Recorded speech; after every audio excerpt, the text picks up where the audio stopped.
آپ یہ چاہتے ہیں کہ کوئی آپ کے لیے آپ کی گنتی پوری کر کے دے, کوئی آپ کے لیے آپ کے مخالفین کو جیل میں ڈالے, آپ کو اکیلا میدان میں رکھے, آپ کے لیے میڈیا کو مینیج کرے, آپ کے لیے اور سارے جو ادارے ہیں ان کو مینیج کرے, آپ کے لیے وہ آپ کے مخالفین کو سزائے موت کی چکیوں میں ڈالے. آپ کیا چاہتے ہیں؟ اور اگر کوئی یہ نہیں کر رہا یا کرنے پہ تیار نہیں ہے تو آپ ان کو جانور کہہ رہے ہیں. کیا پیغام آپ دنیا کو دے رہے ہیں بھائی؟ اور بات یہ ہے کہ اگر آئین کی پاسداری, دیکھیں نیوٹرل ہونا کیا ہے, آئین کی پاسداری ہے نا, وہ ہر محب وطن پاکستانی, چاہے وہ آپ ہوں یا میں ہوں یا کوئی سیاسی جماعت ہو, یہ تو ایک اچھی بات ہے کہ کوئی اگر جو آئین احکامات دیتا ہے, آئین اپنی جو آئین کی اگر کوئی پاسداری کی بات کر رہے ہیں تو یہ تو اچھی بات ہے. اس پہ اتنا سیخ پا ہونے کی, اتنا ناراض ہونے کی اور اتنا مچھلی کی طرح تڑپنے کی ضرورت نہیں ہے. میرا خیال ہے کہ یہ بالکل ہی ایک اس سے صاف پتہ چلتا ہے کہ کیونکہ آپ کے جو الیکٹورل پراسپیکٹس ہیں, جو آپ کو نظر آتا ہے, آپ کی جو کارکردگی رہی ہے جس میں مہنگائی, قیامت خیز مہنگائی ہے, لا قانونیت ہے, گورننس نام کی کوئی چیز پورے پاکستان میں آپ کو نظر نہیں آتی, اور اس سب کے باوجود آپ کا یہ حال ہو گیا ہے کہ آپ کے جو جماعت ہے وہ ساری ٹوٹ کے بکھر گئی ہے. لوگ آپ کی وجہ سے اپنے حلقوں میں نہیں جا سکتے, آپ کے اپنے M N As M P As کو اپنی اگلی پولیٹیکل فیوچر کی فکر ہے. تو آپ کو یہ پتا ہے کہ یہ گیم آپ ہار چکے ہیں اور اگلا الیکشن بھی جو ہے وہ آپ کے ہاتھ سے چلا گیا ہے. تو اب آپ یہ جو آوازیں دے رہے ہیں یہ آپ کی آوازیں نہیں ہیں, یہ چیخیں ہیں کہ مجھے بچا لو, مجھے بچا لو. تو میں آپ کو یہ کہنا چاہتی ہوں کہ آپ کو بچانے اب کوئی نہیں آئے گا, آپ کی گیم از ناؤ اوور.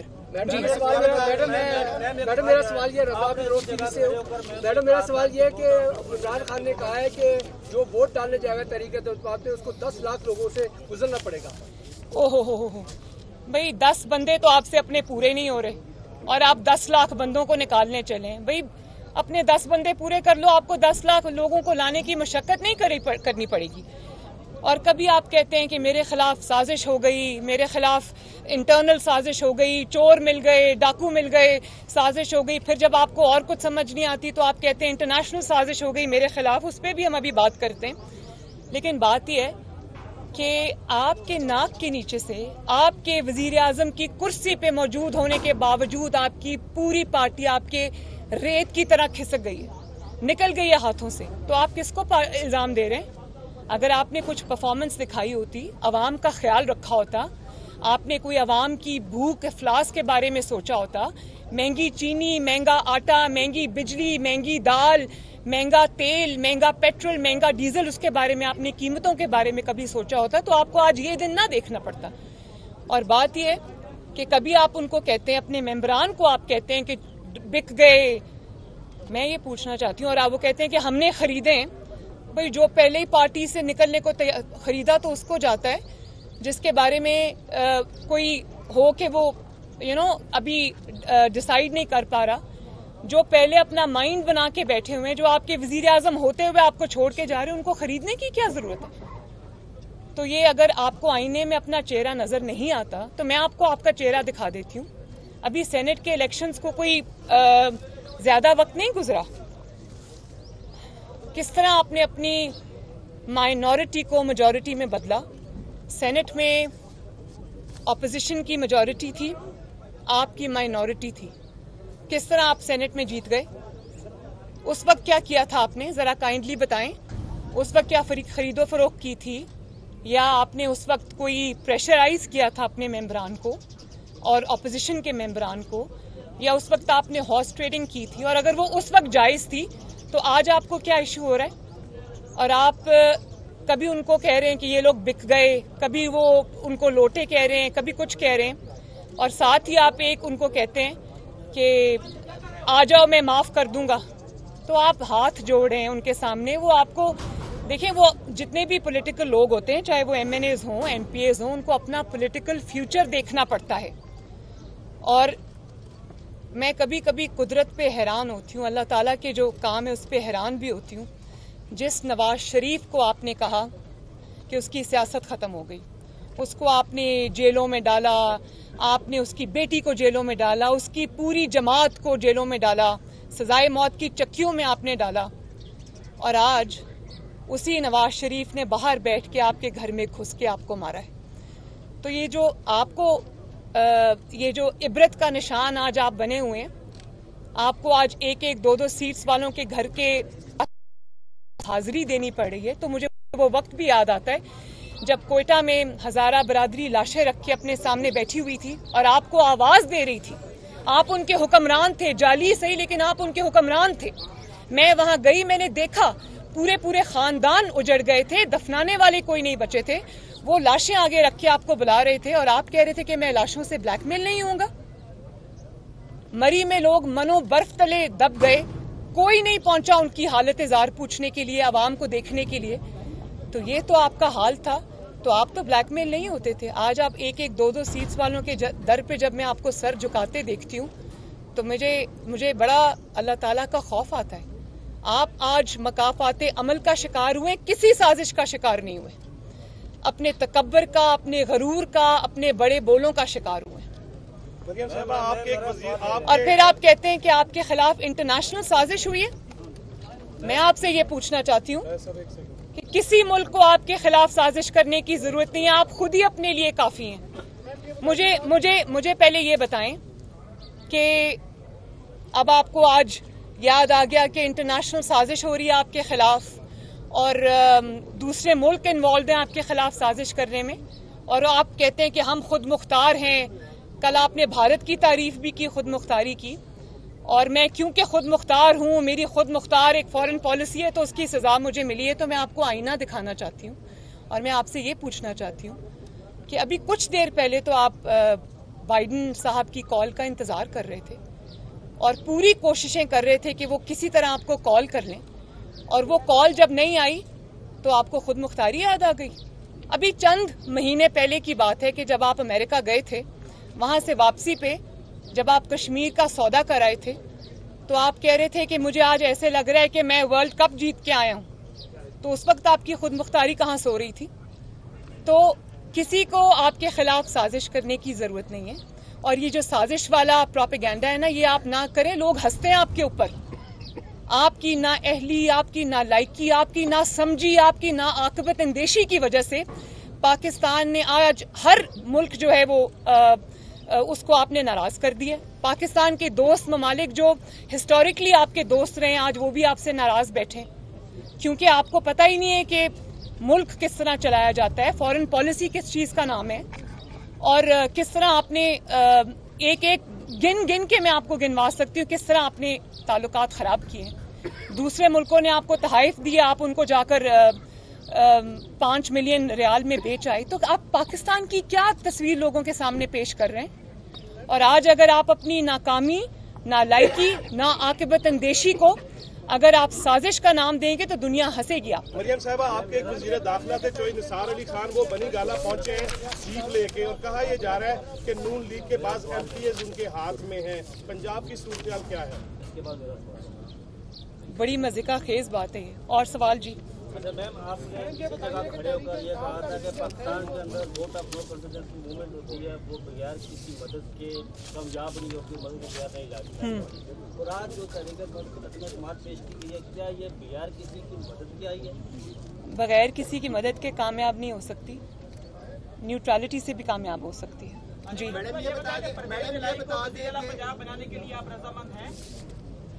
یہ تو اب ڈیسیجن صرف میرا تو نہیں ہے, یہ تو سب بیٹھیں گے, اپوزیشن پارٹیز بیٹھیں گی. نواز شریف صاحب, شہباز شریف صاحب جو کہ ہماری جماعت کے صدر ہیں, یہ سب کے ساتھ مل کے یہ فیصلے ہوں گے. انشاءاللہ جلدی آئیں گے. میڈم یہ بتا دیں, ایسے وقت میں آپ عدم اعتماد کی تحریک لا رہے ہیں جب حکومت اپنی اہلی کی وجہ سے سب کچھ کھو بیٹھتی ہے, تو کیا وجہ کہ کیا کہیں طریقے عدم اعتماد لا کر آپ عمران خان کو سیاسی شہید تو نہیں کر رہی, اور نیا نیوز پہ طلعت حسین صاحب کے پروگرام کی وجہ سے ان کی بندش بھی شروع کر دی ہے؟ اس پہ دیکھیے, بندش یہ اس طرح سے لوگوں کو چپ کرانے کے, زبردستی ڈرانے دھمکانے کے تو دن گئے. اب تو عمران خان صاحب کے حساب کتاب کا اور ان کی بندش کا وقت ہے. اب تو اس کی خیر منانی چاہیے. دوسرا جو آپ نے سوال کیا, دیکھیں 4 साल बहुत होते हैं परफॉर्मेंस दिखाने के लिए, और अगर आप ये समझते हैं, आप उस दिन तकरीर में मैं इमरान खान साहब को सुन रही थी, वो ये कह रहे थे कि अहमकाना बातें आजकल वो करते हैं और एक एक बात से उनका डिफीटिस्ट माइंडसेट जो है वो झलकता है, और उनकी जो तकारीर हैं वो एक हारे हुए शख्स की तकरीर होती है। उसमें कभी वो मज़हब कार्ड इस्तेमाल करते हैं, कभी साजिश कार्ड इस्तेमाल करते हैं, कभी वो करप्शन कार्ड इस्तेमाल करते हैं। तो उनको ये पता होना चाहिए कि अवाम ने उनको रेड कार्ड दिखा दिया है, अब उनके हिसाब देने का वक्त है, अब उनके इल्ज़ाम लगाने का वक्त नहीं है। और जो बात आपने की कि देखें, अगर वो ये समझते हैं कि उनको शहीद होने का मौका मिल जाएगा, तो वो जो अवाम के नुमाइंदे होते हैं, उन्होंने अवाम की खिदमत की होती है। मुझे भी अभी भी वो वक्त याद आता है जब कभी कहा करते थे कि नवाज शरीफ की सियासत ख़त्म हो गई, लेकिन आज सिर्फ 4 साल के बाद, पौने 4 साल के बाद, आज अवाम नवाज शरीफ को आवाज़ दे रही है। आज नवाज शरीफ की अल्हम्दुलिल्लाह जमात चट्टान की तरह खड़ी है, एक शख्स नहीं टूटा नवाज शरीफ साहब की जमात से।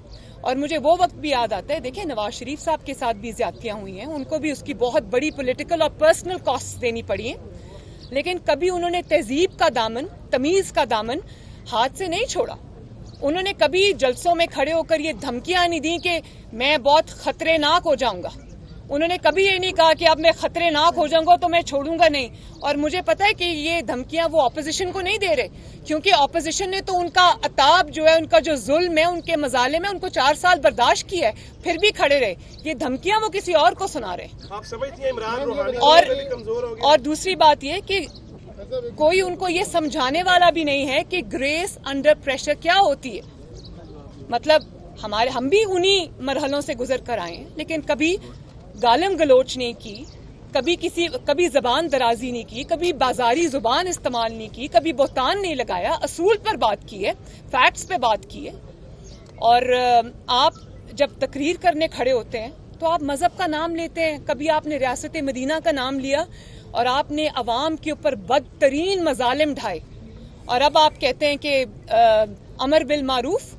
अमर बिल मारूफ का मतलब है कि नेकी का हुक्म दो और नहीं अनिल मुनकर, कि आप बुराई से रोको। तो आपने जो अपने जलसे का नाम रखा है अमर बिल मारूफ, तो मैं आपसे ये पूछना चाहती हूँ कि आप कौन सी नेकी है, कौन सी अच्छाई है जिसका हुक्म दे रहे हैं लोगों को? क्या आप लोगों को ये बता रहे हैं कि आपने जो आटे की कीमतें, चीनी की कीमतें, डीजल की कीमतें, पेट्रोल की कीमतें, तेल की कीमतें, सब्जियों की कीमतें, दाल की कीमतें, दवाइयों की कीमतें आपने आसमान पर पहुंचा दी हैं, तो क्या उस अच्छाई में आपका साथ दें? या आप खड़े होकर जब जलसों में बदतमीजी करते हैं, बदतहजीबी करते हैं, अपने मुखालिफिन को नाम ले लेके बुलाते हैं? कभी मौलाना फजल रहमान साहब एक सीनियर सियासतदान हैं, आप उनके मुखालिफ बात कर सकते हैं, उनके खिलाफ बात कर सकते हैं, आप उनके ऊपर सियासी बात कर सकते हैं, लेकिन जिस तरह आप खड़े होकर इल्काबात से नवाजते हैं, तो आपको वो हदीस नहीं पता? एक हदीस ये भी है, या कन्वीनियंटली आपने वो चीज़ याद, मजहब के लिबादे में अपनी बदतमीजी को उड़ाना है, तो वो भी एक हदीस है कि नाम लोगों के नाम रखने से और उनको इल्काबात से नवाजने से मना किया है, तो वो आप कन्वीनियंटली भूल जाते हैं। बिलावल को आप कहते हैं कि उसकी उर्दू अच्छी नहीं, उसकी आप नकलें उतारते हैं, मस्खरे लगते हैं आप जब ये काम करते हैं। तो क्या लामहाला आपके दिमाग में ये बात नहीं आती कि जो शख्स ये भी सल्लल्लाहु अलैहि वसल्लम नहीं कह सकता, जो शख्स रूहानियत को रूहानियत कहता है, जो शख्स खातमुन नबीन अपने हल्फ में नहीं कह सकता, उसको क्या ये हक हासिल है कि वो दूसरों पे तनकीद करे? बल्कि जो आपने कल्चर बदतमीजी का, बदतहजीबी का पाकिस्तान के अंदर इंट्रोड्यूस कर दिया है, मैं बतौर माँ अपनी पाकिस्तान की माँओं से ये गुजारिश करती हूँ कि आजकल जब एक ज़हनी तवाज़न ख़राब शख्स अगर टीवी पर आकर बदतमीजी करता है और बदतमीजी की तरगीब देता है, तो अपने बच्चों को काइंडली वहाँ से उठा दिया करें कि हम नहीं चाहते कि हमारे बच्चों के अंदर ये कल्चर जो है वो सरायत करे। मैम ये बताइए कि तहरीक इंसाफ का मीडिया सेल जो रियासती इदारों के खिलाफ आजकल प्रोपेगेंडा कर रहा है, इस पर आप क्या? देखिए, मैंने पहले भी इस बात का जवाब दे दिया, मैं एक दफ़ा फिर से जवाब दे देती हूँ कि अगर न्यूट्रल का मतलब ये है कि आपकी अब मदद को कोई नहीं आ रहा, और न्यूट्रल का आप ये मतलब निकाल रहे हैं कि वो सब आपको आके बचाएं, तो देखिए न्यूट्रल होने का मतलब इसी की जिद्दोजहद हमने भी की है। और हर आइन पसंद शहरी, आइन एक पाकिस्तान का आइन है, उसकी पासदारी ज़रूरी है, और अगर उसकी पासदारी करना कोई कर रहा है तो ये अच्छी बात है, इसको तो वेलकम करना चाहिए, इसी के लिए तो हमने स्ट्रगल की है। तो मैं आपको पहले बता चुकी हूँ कि ये जो गालम गलोच आजकल आप सोशल मीडिया पे भी देख रहे हैं, तहजीब के दायरे में रह के बात करें। गालम गलोच नहीं, हम क्या कुछ नहीं बर्दाश्त करके आए। कभी नवाज शरीफ साहब को आपने देखा है कि स्टेज पे चढ़ के वो किसी को माइक पकड़ के धमकियां दें कि मैं छोड़ूंगा नहीं, मैं खतरनाक हो गया हूं, तो और मैं जब आऊंगा तो मैं और ज्यादा मैं अंदर। भाई तुम कौन सा ऐसा काम है जो तुम नहीं कर सके? कर चुके हो तुम ये सब काम, इसी वजह से तुम्हारा आज ये हाल हुआ है, ये मत भूलो। तो गालिम गलोच से नहीं, तहजीब से, तमीज से बात करो, बाजारी जुबान इस्तेमाल मत करो। मैडम मेरा सवाल, ये तब्दीली लाने वालों का भी साथ होगा, जहाँ इमरान खड़ा होगा, या सिर्फ इमरान खान का साथ होगा? ये तो अल्लाह ताला बता सकता है। देखें, मैंने आपको पहले बताया कि जो 3 साल में 4 साल में हो गया है, इसको कहते हैं इबरत का निशान। और जो वक्त ने, जो कुदरत ने, जो मैं यही कहूँगी कि इतने आपके चेहरे पे ऐसे ऐसे थप्पड़ पड़े कि आप बात करने के काबिल नहीं रहे। मरियम साहब, आप समझती हैं कि मुअक्कल कमजोर पड़ चुके हैं और रूहानी साया भी खत्म हो गया है? हमें ऑपोजिशन का इस वक्त इत्तेहाद नजर आ रहा है, ये शॉर्ट टर्म है या लॉन्ग टर्म चलेगा? और दूसरा ये बताएं कि ये तहरीक तक अक्सर होता है कि फिर दाएं बाएं भी हो जाते हैं मामला, तो इस बार जो है ऑपोजिशन के इत्तेहाद कहाँ पर? देखिए, प्राइम नवाज शरीफ साहब ने, मैं एक पीडीएम की मीटिंग में मौजूद थी जब उन्होंने ये कहा कि पोलराइजेशन सोसाइटी में बहुत, पॉलिटिकल पोलराइजेशन बहुत बढ़ गई है और हमें सब जमातों को साथ लेकर चलना है और हमें सबको सियासी धारे में, कौमी धारे में लाना है। तो मैं ये समझती हूँ कि इमरान खान ने जो पोलराइजेशन को उन्होंने फ़रोग दिया है, हमें उसका सद्देबाब करना है। हमें तमाम कुव्वतों को साथ लेकर चलना है। हमें एक नेशनल कंसेंसस, नेशनल रेकन्सिलिएशन की ज़रूरत है ताकि पाकिस्तान फिर से जो है वो तरक्की के सफ़र पे। मैडम ये बता दें कि क्योंकि इलेक्शन का भी अब दौर शुरू हो जाएगा, अगली वज़ीर आज़म किसको देखेंगे? मरियम नवाज, बिलावल भुट्टो या कोई नया चेहरा? और ये इत्तेहाद का भी बता दें कि शॉर्ट टर्म है या लॉन्ग टर्म है, क्योंकि मैंने आपको इसका जवाब दिया है जी। और कोई सवाल है? मुद्रा ये कह रहे हैं, बार-बार ये कह रहे हैं कि वज़ीर आज़म किसको देखनी है? देखिए, मैं नहीं, देखिए ये तो अल्लाह ताला को पता है और ये इंशाल्लाह बैठ के फैसला करेंगे। हमारे कैंडिडेट तो शहबाज शरीफ साहब हैं और मैं जो बात अभी करना चाहती हूँ वो ये है कि देखें, अभी मुझे पता चला है कि अब कोर्ट में भी अपोजिशन गई है आज सुप्रीम कोर्ट में और ये डिले करना चाहते हैं। तो देखें, आइन कोई मोम की नाक नहीं है जिसको आप अपनी हुकूमत बचाने के लिए, अपना इक़्तिदार बचाने के लिए आप कभी इधर मोड़ दें और कभी इधर मोड़ दें। आइन में साफ तौर पर लिखा है कि तहरीक अदम एतमाद जमा होने के बाद 14 दिन के अंदर अंदर इजलास बुलाया जाना चाहिए। तो 14 दिन तो 22 मार्च को पूरे हो जाते हैं और उसके बाद 7 दिन के अंदर अंदर आपको वोटिंग करानी। अब देखिए, आप, मुझे नहीं पता आप टाइम क्यों बाय करना चाहते हैं। तो आइन को, आइन ना समझने की, आइन की बात ना मानने की, आइन के अहकामात ना मानने की सज़ा एक ही है और वो है आर्टिकल 6। तो मैं अदालतों की तरफ भी देख रही हूँ कि इस शख्स को आइन का हुलिया बिगाड़ने से, अपनी हुकूमत को बचाने की खातिर इससे रोका जाए और ये एक प्रेसिडेंट ना सेट किया जाए जो कि पाकिस्तान के लिए अच्छा नहीं है। मैडम, किसी हुकूमत के आने का इम्कान तो नहीं? और दूसरी बात ये कि मैं इस्लामाबाद की इंतज़ामिया को भी ये कहना चाहती हूँ कि एक ऐसा शख्स जो कि अब हार चुका है और पाकिस्तानी अवाम के निशाने पर है, ऐसे शख्स के अहकामात बजा ना लाएं और खामखा इस सारे जो आईनी और कानूनी प्रोसेस में बिल्कुल भी जो है वो इंटरफेयर ना करे, वरना उसके कॉन्सिक्वेंसेस होंगे। जादू टूना बेअसर हो गया है। थैंक यू जी, बहुत शुक्रिया जी, थैंक यू, बहुत थैंक यू वेरी मच।